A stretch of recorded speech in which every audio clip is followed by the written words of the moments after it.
ব্র্যাক থেকে এর বীজ সংগ্রহ করছি। এই বীজের নাম হচ্ছে B75।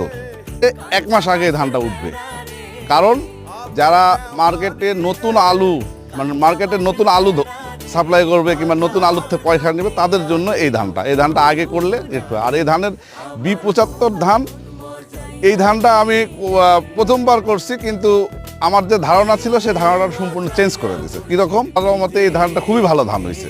হ্যাঁ, এইটা আমি বিঘা প্রতি, আমার ধারণা যে বিঘা প্রতি এটা মনে 20 থেকে 22